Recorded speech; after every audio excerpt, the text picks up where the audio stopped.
itu semangat banget gitu loh anaknya. Kayak nggak takut. Namanya Gogo ini. Tuh kan? Galak kan? Si Gogo sini sayang. Si Gogo emang kayak gitu tuh, preman. Halo, apa kabar Cat Lovers? Ketemu lagi sama Om WP. Nama saya Willy Priyoko dan ini adalah Dunia Kucing. Salam untuk yang selalu berprasangka baik, berkata baik, dan berbuat baik. Om WP itu lagi seneng banget jalan-jalan. Dan hari ini saya akan ngajak kalian untuk ketemu sama sahabat saya. Ini adalah JJ. Hai. JJ itu sebenarnya punya 3 kucing. Tadi saya udah ketemu sama kucing-kucingnya. Ada Maddie, ada Sydney, ada Chelsea. Tapi yang saya mau ajak kalian intip adalah aktivitasnya JJ untuk stray cat nih. Ini rutin dilakukan sama JJ setiap sore nih sama kucing-kucing di sekitar rumahnya dia.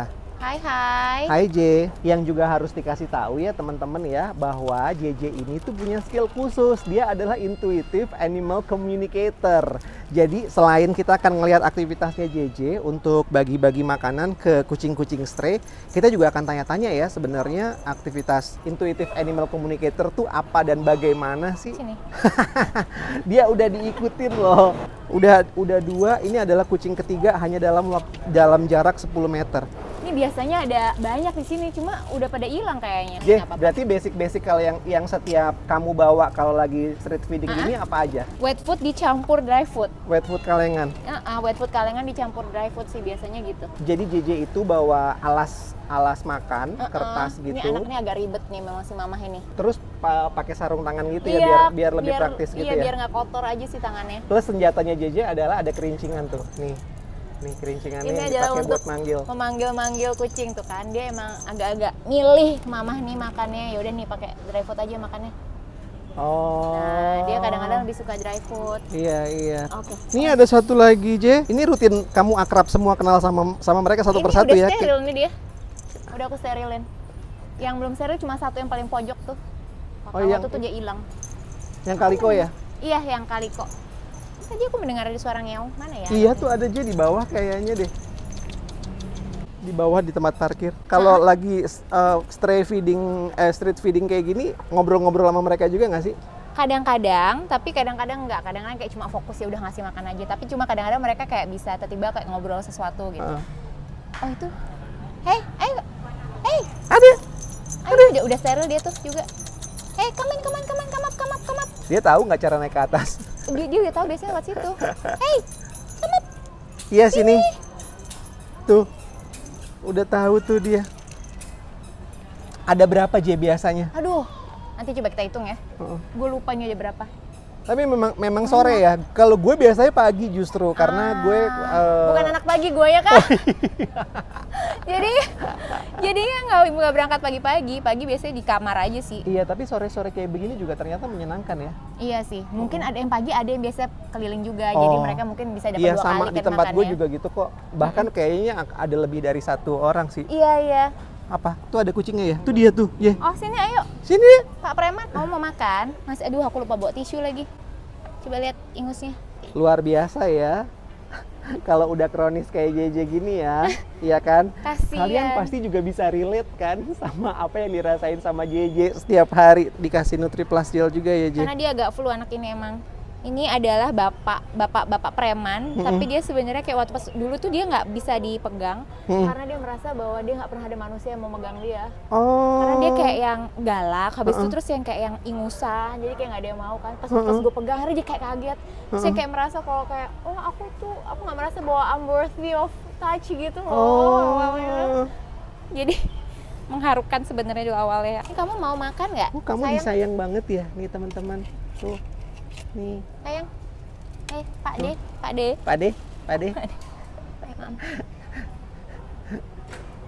Kamu ingat semua satu persatu dikasih nama atau enggak, gimana? Semua dikasih nama, tapi ingat semuanya satu-satu.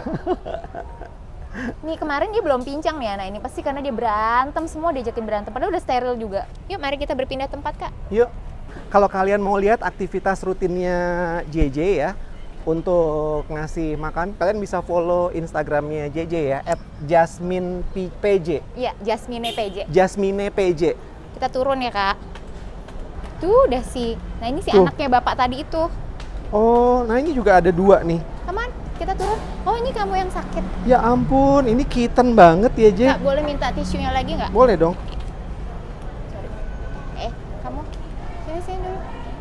Biasanya tuh kan nih ingusan juga nih. Bentar nak. Sebentar ya. Dibuang dulu ingusnya. Iya. Anak pintar. Dah. Ya ampun, lihat lebih kecil dari Lilo kayaknya atau Iya, seumur ini sama kecil Lilo banget. kayaknya. Tapi dia itu semangat banget gitu loh anaknya. Kayak nggak takut.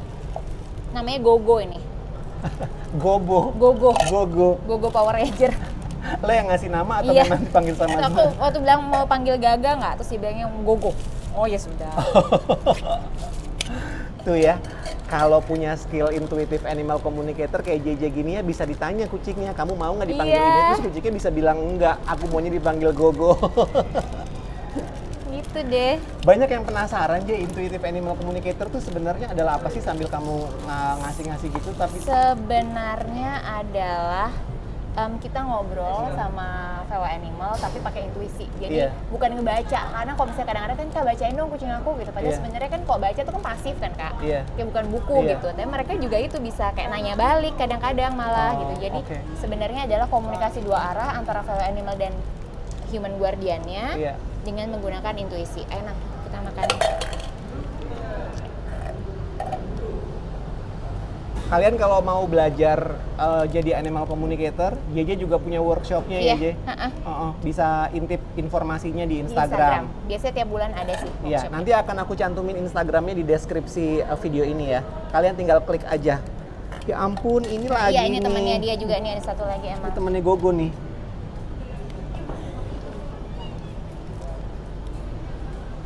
Sebentar nak. Oh ini satu lagi Kak. Kok kaleng harus Dirusak ya? harus digencet Iya. biar nggak ada yang masuk Pakai kepalanya. Sini nak. Oh, alasannya tuh sebenarnya adalah biar Kepalanya kucing-kucing nggak nggak masuk masuk. ke dalam ya, Iya. kalau kejepit ya. Iya, karena banyak Oh. banget. Aku tuh mikirnya lebih ke supaya nggak dipakai lagi sama orang. Terus belakang lo ada lagi. Nih, tuh teman-teman. Sini. Sini nak, nih, iya. Tuh kan, galak kan si Gogo, sini sayang. Si Gogo emang kayak gitu tuh, preman. Akan jadi ininya Jadi kayaknya preman ntar ya. iya. Gogo, tuh.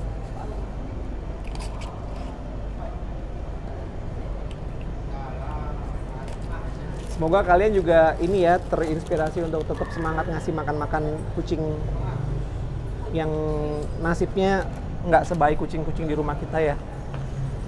Siap. Oke, kita turun lagi yuk. Lanjut, Je. Lanjut. Yuk. Sini. Come on. Udah steril juga tuh dia tuh. Come on. Kamu suka digangguin nggak sama yang nggak tahu, yang nggak seneng kucing Ada gitu? di sini. Nanti soalnya mereka pup sembarangan Iya. segala macam. Iya. So, aku orangnya males gitu, cuma gini doang Kak. Terus pergi, males mau menjelaskan. Itu dia masih bekas sterilannya. Iya. Jadi kadang-kadang kita juga harus nyari-nyari tempat ya. Iya. Kalau mau kasih makan mereka gitu. Daripada ribut. Daripada ribut, betul. Come on. Come on, kucing. Tuh kan, udah ada yang ngasih makan juga gitu Oh, Kak. iya. Sudah a good thing.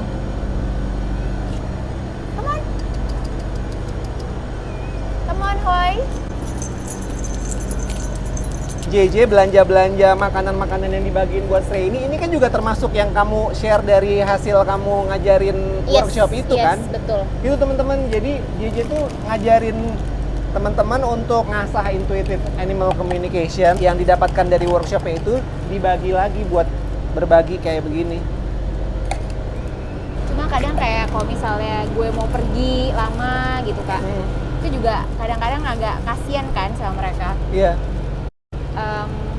Ada Dan sih, nggak ada yang gantiin ada gitu ya. dua Lo sebenarnya. sebenarnya yang khawatir adalah kitanya gitu ya, Kitanya, mikir bener. mikir apakah ada yang ngasih makan juga atau enggak Nah gitu. sebenarnya ada aja, tapi sebenarnya memang gue udah kayak ngasih makanan buat ada 2 orang yang juga tinggal tempat sini, yang mereka juga suka ngasih makan, cuma yang nggak akan setiap hari Iya. dan nggak akan di jam dan rute yang sama kan Iya. gitu. Ya nggak apa-apa. Ya Oke. sudah gitu, karena pas itu gue pernah kayak sekali tiba-tiba harus pergi ke airport, semuanya satu-satu gue ajak ngobrol gitu loh sambil nyetir, maaf ya hari ini nggak bisa, mungkin nanti malam. Terus mereka kayak, ya udah sih nggak apa-apa, nanti malam nggak usah aja. Jadi kayak mereka, Oh jadi bisa gitu ya, Je? iya. Itu teman-teman ya, jadi sebenarnya kalau udah punya skill untuk ngobrol sama binatang, kita tuh sebenarnya nggak harus berhadapan sama Nggak dia harus gitu ya. berhadapan. Jadi kamu membayangkan ngobrol sama dia Yes. pun sebenarnya bisa dapat Bisa message banget, gitu ya. bisa bang. Kok dia ninggalin sih, Je? Dia takut sama kita BTW, Oh. jadi dia akan balik lagi sih nanti. Iya iya, oke, ya udah makan aja sana. Oh, Biasanya yang jalan satu orang. Apa tamu? Waduh, ganteng banget ini. Cewek kak. Oh cewek ya? Ini yang belum steril satu ini nih. Ini ganteng loh, ini warnanya Iya, ini bagus laki ya. nih. Garong-garong. Tuh, Ayo Grey. mereka udah tahu teman-teman. Udah hafal. Sini aja deh yuk. Ade, sini. Nah, mereka itu emang cari makanan atau sebenarnya mereka punya kebutuhan lain, J? Kayak misalnya tadi si bapak yang garong itu. Yang pertama tuh di atas ya? Itu kan ternyata dia malah seneng banget pada saat ada yang megang-megang dia. Iya. Karena nggak pernah ada yang ngasih dia iya, kayak iya. sentuhan gitu. Iya. Jadi sebenarnya kadang-kadang mereka bahkan kayak yang ada yang nggak mau makan tapi lebih mau dipegang doang karena kayak merasa diperhatiin. Iya. Jadi kalau misalnya kadang-kadang kan ada kayak cat lover yang aduh merasa bersalah karena lupa bawa makanan kucing. Nggak apa-apa, ya udah di situ aja, ada aja buat mereka dengerin kalau mereka memang mau cerita sesuatu atau ya udah kasih sayang aja gitu. Iya. Karena kadang-kadang ya kayak kita lah, nggak cuma butuh makan, nggak cuma butuh minum, kadang-kadang butuh didengar, butuh diajak ngomong, butuh merasa disayang lah gitu. Ini udah kaleng keberapa? Pokoknya total biasanya gue bawa 7. 7 kaleng? Setiap hari? Setiap hari. Dadah. Tuh, lanjut. Itu satu Itu udah dia nunggu. tuh. Ini dia biasanya nih, aku nyebutnya si kakak, karena ada satu adik angkatnya warna kuning yang ngikutin, yang mulu kemana-mana. Apa dia kayak kesah, aduh, dia anak kecil ngikutin mulu gitu. Masih ada nggak nih si anak kecilnya? Tuh, kakak. Udah tahu dia. Mana si kuning? Iya, panik nih dia nih.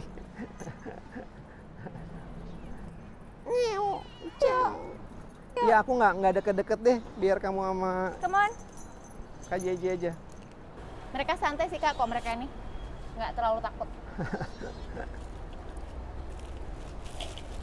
Nah nih ya, kalau kita rajin ngasih makan kayak gini, terus kita ngelihat gitu realita kucing-kucing kitten. Jalanan kayak apa? Iya. Iya, kalian kalau ngelihat kitten kayak gini juga ya, bantuin. Lebih baik kalau kalian adopsi sekalian. Betul, tapi kalau misalnya nggak bisa jangan dipaksain juga. Yes. Dan kalau misalnya masih tinggal sama orang tua, mesti harus nanya dulu juga sama orang tuanya. Iya, ini ada lagi nih. Sini. Oh ini si ibu ya. Sini Ini, ibu. Bu. Sini ibu. Sini ibu. Ini ibu waktu itu beranak, anaknya taruh di pool. Nanti kita akan ketemu di terakhir. Anaknya? Udah di steril semua tuh anaknya. Si ibunya tapi malah belum keambil. Sebenarnya tiap bulan kan ada sterilan, tapi Oktober besok nih gue nggak bisa. Jadi ya November, semoga ya belum beranak pinak lah. Ih, dipeluk, lucu banget.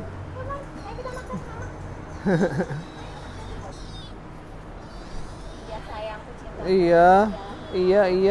Iya, bentar lagi. Siapin makanannya.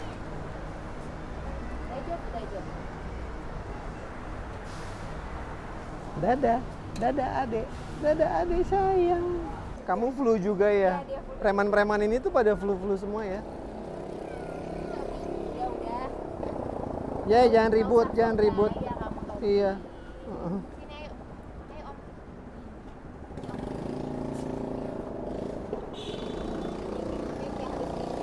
Pulang ke rumah harus segera cuci karena semua virus kan. Iya.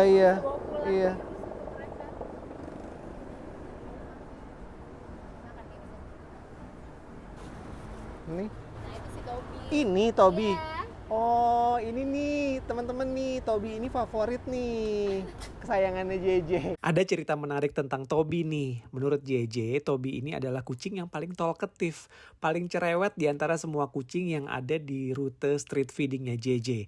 Dan Toby ini tuh udah nyamperin JJ jauh sebelum lokasi koloni tempat dia makan. Jadi dia tuh bisa ngobrol-ngobrol sepanjang perjalanan sama JJ. Gemes banget kan?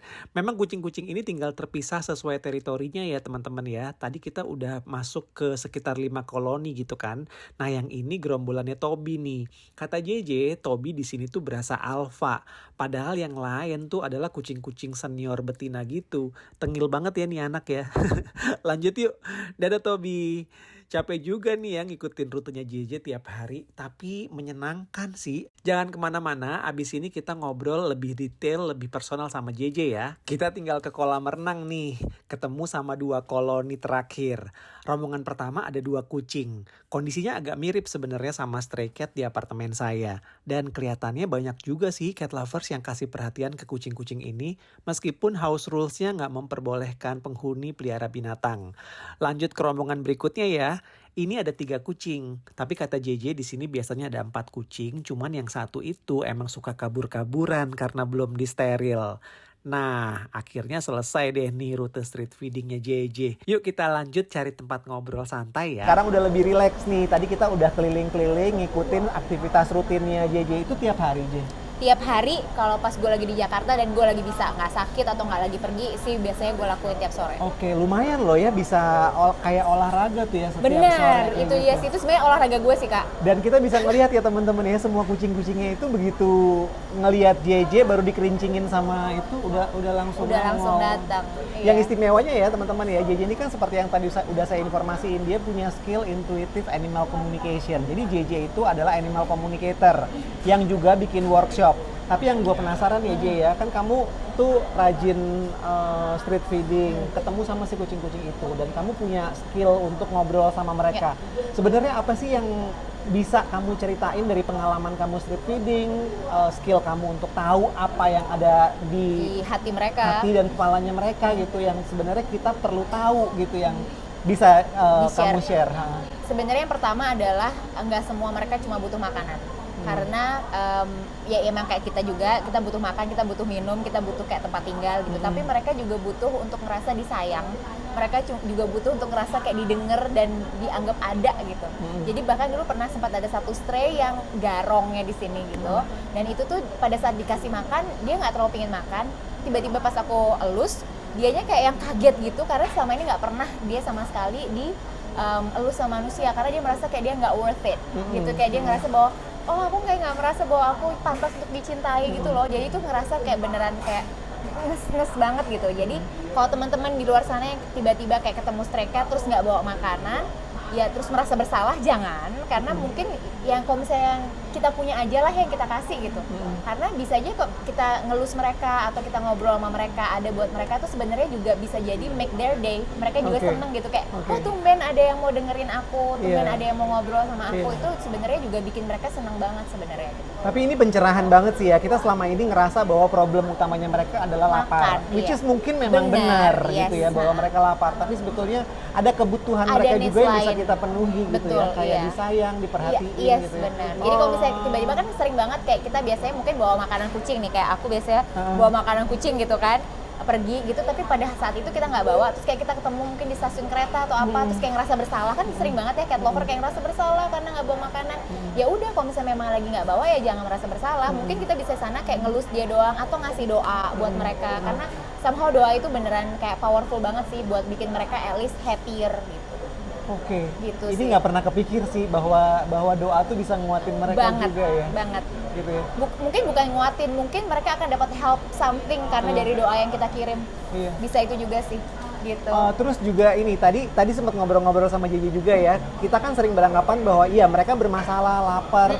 Terus di kepala kita adalah mereka menderita gitu. Betul.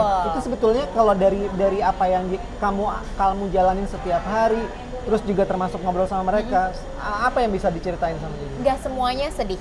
Jadi nggak mereka semuanya sedih karena kadang-kadang malah mereka kayak yang kenapa lu kasihan sih, orang gue biasa-biasa aja kok gitu, hidupnya biasa-biasa aja, dia menjalani hidup ya apa adanya. Oke, ya udah cari makan, oh ya udah tidur di bawah meja, kios gitu, nggak apa-apa, mereka nggak merasakan itu sebagai sesuatu yang suffering buat mereka. It's just life. Gitu, jadi mereka nggak semuanya merasa perlu dikasihani sih. Bahkan mereka kayak yang happy, kayak Toby misalnya, yang kayak salah satu stray cat yang aku sering ajak ngobrol juga, itu dia malah kayak yang sering bercerita kayak, hari ini wartegnya buka, aku senang gitu. Hari ini tadi ada mas-mas yang elus-elus aku dan kayak dia sayang, aku senang, yang kayak gitu. Apa misalnya bilang kayak, aku gak suka sama tukang galon itu soalnya aku suka diusir-usir ya, kayak gitu-gitu. Jadi kayak ringan banget gitu yang apa ada di dalam hati dan pikiran mereka. Tapi mereka sebenarnya jadi kayak emosional gitu juga ya, maksudnya ada elemen rasanya gitu banget, ya. Rasa. Nah itu dia, intuitive animal communication itu sebenarnya kan lo ngobrol lewat rasa sih Kak. Gitu. Alpha wave itu sebenarnya kan lebih di-achieve pada saat kita lebih hening. Nah pada saat itu tuh rasa yang lebih banyak berbicara sebenarnya kalau gue bilang gitu. Tapi itu dia, setiap orang kan bisa jadi animal communicator, setiap orang punya kemampuan untuk bisa ngobrol sama fellow animal. Nah, tapi tiap orang pasti akan punya approach-nya masing-masing, tergantung karakternya masing-masing. Oke, bentar, jangan terlalu jauh Ji. Mungkin kita bawa dulu ke teman-teman basicnya aja dulu. Cara singkat apa sih itu? Intuitive animal communication itu adalah komunikasi dua arah antara fellow animal dan manusia. Dan itu bisa dilakukan secara intuitif. Dimana apabila dilakukan secara intuitif itu tuh berarti tidak harus secara fisikal face to face. Tidak perlu, karena kita berbicara melalui energi, sehingga energi tidak terbatas ruang dan waktu, sehingga dia mau ada di mana, mau lagi melakukan apa, dia lagi tidur kayak atau lagi apa juga bisa dilakukan komunikasi. Bahkan untuk mereka yang sudah berpulang juga masih bisa dilakukan komunikasi, karena energi kan tidak hilang ya, energi cuma transform aja, cuma berubah. Nah itu sebenarnya mereka masih bisa diakses untuk diajak berkomunikasi gitu. Tekniknya adalah dengan mempertajam intuisi. Mempertajam intuisi. Caranya kalau gue sendiri akan terbantu sekali pada saat gue lebih rajin meditasi setiap hari. Meditasi. Jadi kan meditasinya sebenarnya meditasi yang cuma hening aja sih. Meditasi kesadaran. Jadi kayak ya udah duduk, dia menyadari nafas. Nafas masuk, nafas keluar, nafas masuk, nafas keluar. Which is susah, lo 3 kali nafas masuk keluar aja bisa jadi kayak udah langsung mikir nanti malam gue mau makan apa gitu kan. Banyak distraksi. Itu kita belajar lagi untuk balik lagi kembali fokus gitu, untuk memperhatikan nafas. Itu sebenarnya meditasi kesadaran itu banyak banget membantu gue untuk akhirnya bisa lebih cepat intune ke intuitif. Dan berikutnya adalah, apakah hanya orang-orang tertentu aja yang bisa melakukan mengasah skill itu atau semua orang bisa? Semua orang bisa. Jadi intuisi itu kayak otot. Kita semua punya, tapi apakah kita akan mempergunakannya atau mentrainnya untuk menjadi full potential atau enggak gitu. Kayak misalnya kok Adira kan dia workout, nge-gym sehingga ototnya jadi kuat banget kan. Nah the same thing juga sama intuisi. Kalau misalnya kita lahir juga ada, kita juga punya otot, kita juga punya intuisi, tapi gue nggak pernah ngasah otot gue, tapi ada masih ototnya, masih bekerja biasa saja, tapi tidak kuat. Nah intuisi juga sama, kita juga punya, semua manusia punya, tapi kalau misalnya kita nggak mengasah, dia jadi akan nggak jadi kuat deh gitu. Ya ada aja gitu, tapi nggak kuat gitu. Dan aktivitas kayak street feeding itu tuh termasuk salah satu yang ngasah ya? Sebenarnya sih enggak sih, kalau misalnya cuma ngasih makan doang sih sebenarnya enggak sih. Karena kadang-kadang sebenarnya pada saat street feeding gue tidak terlalu berniat untuk ngobrol sama mereka. Kadang-kadang mereka yang jam berbeda. Iya, mereka jam aja ngomong kayak bilang kayak Toby gitu, misalnya bilang hari ini wartegnya buka aku senang gitu. Atau pas gue habis pergi seminggu, terus dia bilang kayak kamu habis pergi ya naik pesawat, kayak gitu-gitu. Gitu kayaknya deh. Toby itu yang paling ini ya, yang paling bawel gitu ya. Sering berceloteh. Talkative gitu Talkative, ya. Gemes banget. Satu lagi, jadi kalau misalnya ngasih makan mereka tuh memang sebenarnya baiknya sih nggak setiap hari Kak. Tapi gue juga harus belajar sih, karena memang gue terbiasa untuk melakukannya setiap hari unless gue pergi keluar kota atau gue sakit. Alasannya adalah? Karena mereka harus dilatih agar mereka masih tetap bisa memiliki insting untuk berburu atau mencari makan di tempat lain, sehingga nggak fully bergantung sama kita. Ya karena kan kita nanti bisa punya kepentingan lain, kita nggak di sini, nggak selalu ada, kita bisa sakit, kita bisa pindah rumah, atau kita bisa meninggal, worst case kan. Banyak banget juga kucing-kucing dan anjing-anjing yang jadi terlantar pada saat si orang yang biasa memberi makan meninggal tiba-tiba. Gitu kan. Jadi itu tuh jadi harusnya memang kita sebenarnya tetap melatih mereka untuk bisa cari makan sendiri, bisa survive sendiri gitu. Nah, ini sebenarnya statement yang jarang kita dengar nih. Iya, benar. Kesannya kayak jahat kan, tapi sebenarnya itu adalah bagus untuk mereka yang long term kan sebenarnya, karena kita nggak bisa gitu untuk terus-terusan ada buat mereka. Kalau misalnya memang iya, aku akan berkomitmen ngambil mereka untuk masuk ke rumah, which itu nggak possible right now. Karena kan untuk mengambil mereka untuk menjadi indoor cat itu perlu komitmen yang besar sekali kan. Bukan cuma untuk kita, tapi juga untuk kucing-kucing yang ada di rumah saat ini gitu. Betul. Dari kacamata kucingnya sebetulnya iya itu buat long term lebih menolong mereka. Lebih menolong mereka banget. Oke, tapi kadang-kadangnya problemnya adalah yang perlu dikuatkan tuh kita. Iya kan? Karena kita nggak tegaan. Nah, apa yang harus dilakukan kalau misalnya kitanya nggak tega gitu? Ini beneran pasti saya yakin cat lover juga banyak yang ngerasa terbebani gitu ya. Bener. Aduh, aku tuh biasanya setiap hari ngasih makan tapi hari ini nggak bisa. Nggak bisa gitu. Nah, Jadi ngapain biasanya kalau gitu? gue biasanya waktu itu sempet yang kayak gue pergi mendadak hari itu kayak harus pergi, jadinya gue ngobrol sama mereka satu-satu, jadi satu-satu gue picture in my mind karena semua gue udah hafal kan mukanya, jadi semua gue picture in my mind, terus ngajak ngomong, maaf ya hari ini nggak bisa kasih makan, mungkin malaman jam 9. Terus tapi mereka ternyata semua bilang, kamu tuh lagi sakit kepala kan, udahlah nggak usah, udah ada yang ngasih makan ini kita gitu, besok aja. Iya, jadi mereka ternyata santai aja, nggak apa-apa. Kan gue bilang jangan ditungguin, cari makan aja tempat lain. Terus dia bilang enggak, udah ada yang ngasih makan, udah nggak usah nanti malam gitu. Mereka kayak sesantai itu ternyata gitu. Ngagetin sih. Bener deh, cat lovers. Jawabannya JJ barusan tuh agak ngagetin ya. Maksudnya ketika JJ berusaha ngobrol, bilang bahwa aduh maaf banget ya kita nggak ngasih makan, terus ternyata yang ringannya malah mereka. Jawabnya mereka iya nggak usah, nggak apa-apa gitu. Karena mereka merasa bahwa you've done enough kok selama ini gitu. Itu yang kayak gitu. Karena kalau misalnya biasanya gue mau pergi panjang kan pasti dari sebelumnya pasti gue hari terakhir gue kasih makan sebelum gue pergi kan pasti gue bilangin besok 2 minggu aku nggak ada ya. Jadi kamu cari makan yang lebih banyak tempat lain. Atau mungkin kalau misalnya ada yang ngasih makan diikutin aja orangnya gitu. Gue kasih pesan-pesan itu ke mereka gitu. Tapi ya udah. Nah kalau gitu. kita nggak bisa kan, kalau kamu bisa ngobrol ya terus bisa mendapatkan jawaban itu. Nah buat teman-teman yang kira-kira perlu dikuatin, apa yang JJ mesti bilangin? Sebenarnya satu lagi, didoain aja deh mereka dulu. Satu pertama tuh pasti gue akan ngirim doa semoga mereka bahagia dan terbebas dari penderitaan. Udah itu dulu, tapi itu beneran tulus. Dan terus coba aja picturing semua stray cat yang dikasih makan, terus bilangin hari ini nggak kasih makan, coba cari makan tempat lain. Karena biasanya di Uncomm, kalau belajar Intuitive Animal Communication, yang susah adalah mendengar jawaban mereka balik. Karena pada saat kita ngomong sebenarnya mereka udah nge-catch kok. Gimana? Kalau kita udah ngomong, mereka udah dengar, mereka udah ngerti. Tapi kita yang nggak bisa mendengar apa yang mereka bilang. Karena itu lebih susah kan. Karena kalau kita ngobrol sama kucing itu biasa ya. Kan kita kadang-kadang suka nggak ngerti mereka ngomong apa baliknya gitu. Nah itu yang lebih susah biasanya kalau di Uncomm adalah mendengar apa yang mereka katakan sebagai jawaban gitu. Nah jadi sebenarnya kalau misalnya memang lagi nggak bisa, ya udah ngomong aja sama satu-satu, dibayangin aja wujud mereka satu-satu, terus bilangin apa yang mau disampaikan.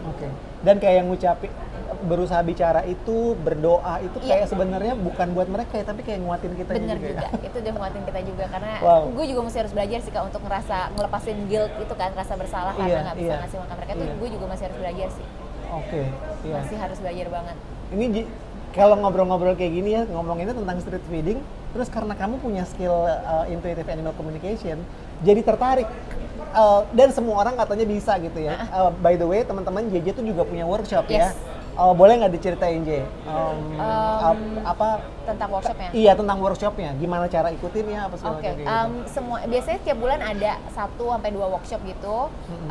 Itu ada semua infonya di Instagram @jasminepj. Jadi boleh tinggal langsung DM aja kalau misalnya pas lagi memang dibuka. Ada besok hari Minggu ada untuk bulan September tapi udah sold out karena memang tempatnya terbatas untuk setiap batch-nya. Biasanya ada ntar Oktober mungkin ada lagi. Biasanya pendaftaran dibukanya di bulan Oktober. Informasinya pokoknya ada di Instagram Jasminepj ya. Jadi nanti saya akan cantumin link Instagramnya di deskripsi, kalian tinggal klik aja, tapi jangan lupa untuk rajin lihat informasinya gitu. Ya. Berapa lama proses workshopnya? Workshopnya itu dari jam 10 pagi sampai jam 3 sore. Lama.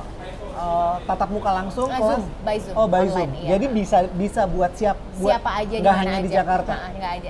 Bahkan ada sempet yang kayak ikut dari Jerman, dari Singapura gitu loh. Dari luar negeri ya. Tapi orang Indonesia kan. Karena in bahasa semua. Dalam bahasa Indonesia. Iya kan udah banyak sih sebenarnya nanyain nggak ada kelas bahasa Inggris kayak belum bikin gitu kan. Iya. Dan malah dulu ada lucu yang ikut adalah anak umur 9 tahun. Karena dia pingin banget, jadi dia didampingin sama papahnya. Karena dia pingin banget untuk belajar untuk itu. Jadi dia mengikuti sesinya semua selama segitu banyak jamnya. dan dia bisa gitu. Banyak banget yang datang skeptik, tapi pada saat karena kan pada workshop tuh langsung kita mencoba untuk langsung latihan sama fellow animal kan, berkomunikasi lewat foto, karena memang ya itu kita juga by Zoom dan nggak ada bedanya antara lewat foto maupun berhadapan langsung, dan itu mereka ternyata bisa mendapatkan jawaban-jawaban yang ternyata bisa diklarifikasi benar sama si human guardian dari fellow animal itu gitu.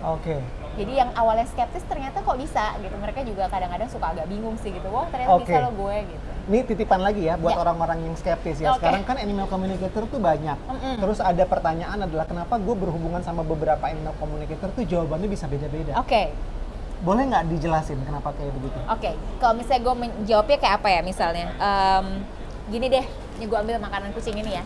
Animal communicator itu kayak kalau misalnya gue ngobrol sama Pito misalnya, bisa jadi Pito tuh ngasih jawaban bagian sini, tapi animal communicator lain mungkin ngasih jawabannya sebelah sini. Layer yang dilihat adalah beda-beda, tapi sebenarnya jawabannya semua sama. Kayak misalnya kalau di workshop, pertanyaannya adalah sukanya tidur di mana? Ada satu peserta yang jawabnya sofa warna abu, ada yang jawabannya adalah di dekat jendela, which semua bener. Jadi dia memberikan jawaban yang mungkin bisa berbeda-beda ke setiap ankom, ya tergantung, tapi semuanya bisa jadi benar gitu. Kalau memang beneran dia mendapatkan jawaban yang benar ya.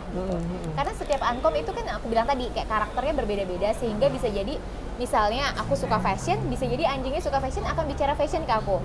Bahasanya lebih nyaman. Tapi kalau misalnya aku tidak suka olahraga lari, sedangkan dia suka lari, dia mungkin nggak akan bilang ngomongin masalah lari karena aku nggak ngerasa ngerti kan gitu. Jadi kalau misalnya kita punya bank data yang lebih luas dan bisa lebih mengerti mereka akan lebih nyaman untuk ngobrol sama kita. Iya. Kayak ngobrol sama manusia deh gitu kan, cocok-cocokan juga. Jadi dimensinya mereka tuh kan sebenarnya bukan cuma satu Betul side. banget. Itu adalah betul banget. Kenapa beda bisa berbeda interpretasinya gitu ya. Menarik. Ya jadi mau disampaikan lagi ya buat teman-teman. Apa ya? Kalau misalnya ada yang ini nih yang cerita kenapa kok sesinya konsulnya by foto, kenapa nggak langsung misalnya video call gitu. Karena kalau misalnya video call belum tentu saat itu fellow animalnya nyaman untuk diangkat naik lalu terus ikutan face to face, itu mereka bisa jadi tidak nyaman melakukan itu karena deep down mereka sadar bahwa komunikasi secara intuitif itu bisa dilakukan walaupun mereka sedang tidur atau melakukan kegiatan apapun. Nggak perlu harus face to face gitu, karena energi sekali lagi nggak terbatas jarak dan waktu, sehingga bisa dilakukan kapanpun. Dan terus kadang-kadang juga kalau misalnya pun kita bertatap muka nggak perlu harus kayak ngeliatin mata mereka karena menurut mereka itu juga nggak nyaman kan. Jadi memang beneran harus wujud saja itu sudah cukup gitu, karena wujud mereka tuh kayak nomor telepon mereka gitu loh untuk kita bisa nelpon ke mereka. Jadi sebenarnya tidak masalah apakah itu secara langsung atau kita hanya by foto aja, karena ya sama aja toh di workshop pun kita belajarnya melalui foto saja dan mereka juga bisa mendapatkan jawaban-jawaban yang kadang-kadang mencengangkan gitu. Kayak mereka bisa bilang kok ternyata jadi hampir semua animal communicator itu memang cara berkomunikasinya adalah seperti yang barusan JJ sebenarnya lebih ke arah lebih mudahnya, karena klien aku sendiri juga nggak semuanya ada di Indonesia. Kalau misalnya di Jakarta mungkin masih bisa ketemu, tapi kalau misalnya kayak di Jerman, di Inggris segala macam gimana ketemunya kan, sehingga akan lebih mudah untuk bisa sebenarnya lewat foto dan akan lebih convenient juga buat ankomnya, karena ankomnya sendiri juga harus ada di state yang tenang pada saat ngobrol. Nah kalau misalnya pada saat itu dianya juga tidak merasa nyaman, ya si kucing atau anjingnya juga akan nggak merasa nyaman juga, dan mungkin pada saat itu kucing anjingnya juga lagi nggak mau diangkat-angkat, digendong-gendong dan di depan video call, jadi nggak perlu sebenarnya. It's the same. Kalau misalnya udah belajar maka akan mengerti sih bahwa itu semua sebenarnya tidak terlalu penting. Kita dapat banyak banget nih masukan ya dari JJ, bukan cuma tentang ilmu skill untuk menjadi intuitive animal communication ya, tapi juga ini kacamata tentang stray cat itu sebetulnya kayak apa. Thank you banget ya, Jay. Thank you. Kita harus ketemu lagi terus ini lagi ya. Yes. Oke, terima kasih banyak, Jay. Thank you banget, Om Wepe. Terima kasih banyak ya teman-teman sudah nonton konten ini sampai habis. Moga-moga banyak manfaat yang bisa didapetin dari obrolan saya sama JJ. Jangan lupa follow Instagramnya JJ @jasminepj. Ya, salam untuk semua bos bulu di mana-mana. Sehat dan gembira. Saya Billy Priyoko. Bye semua.